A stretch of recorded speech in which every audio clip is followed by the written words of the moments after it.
तुमसे तुम तक के आने वाले अपकमिंग ट्रैक में अब तक हमने देखा है कि आर्यवर्धन शर्मा जी को मनाने की पूरी कोशिश कर रहा है।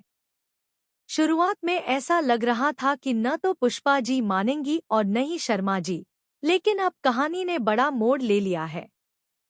पुष्पा जी तो आखिरकार मान चुकी हैं और अब शर्मा जी के दिल में भी आर्यवर्धन के प्रति उम्मीदें जागने लगी हैं।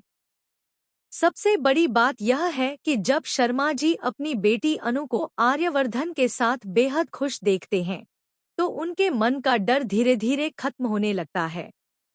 उन्हें यह भी महसूस होता है कि जब दुनिया तरह तरह की बातें करती है, तब उनके साथ कोई खड़ा नहीं होता।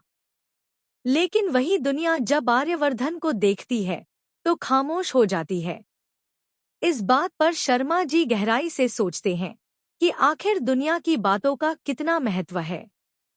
अगर उनकी बेटी खुश है और जिस इंसान के साथ खुश है वही उसके लिए सही है, तो उम्र का फर्क मायने नहीं रखता।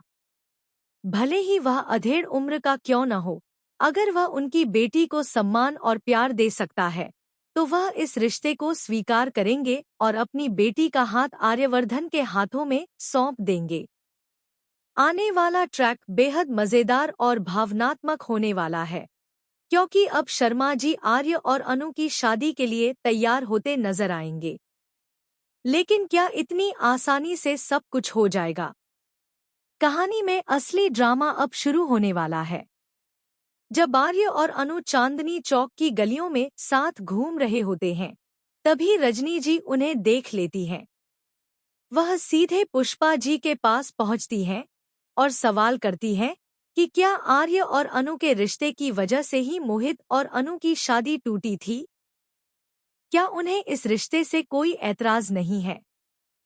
वह तंज कसते हुए कहती हैं कि आर्य उम्र में इतना बड़ा है और अनु अभी बहुत छोटी है, फिर भी क्या इस रिश्ते पर कोई आपत्ति नहीं है?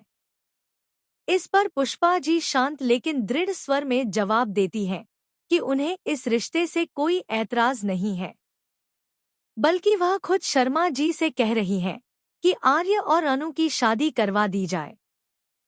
यह सुनकर रजनी के दिलो दिमाग में आग लग जाती है। वह इस रिश्ते को किसी भी कीमत पर स्वीकार करने को तैयार नहीं है। रजनी अपनी बेटी सिमरन को अनु से दूर रहने की सलाह देती है। वह कहती है कि अनु के साथ रहने की कोई जरूरत नहीं है, क्योंकि वह उसे भी किसी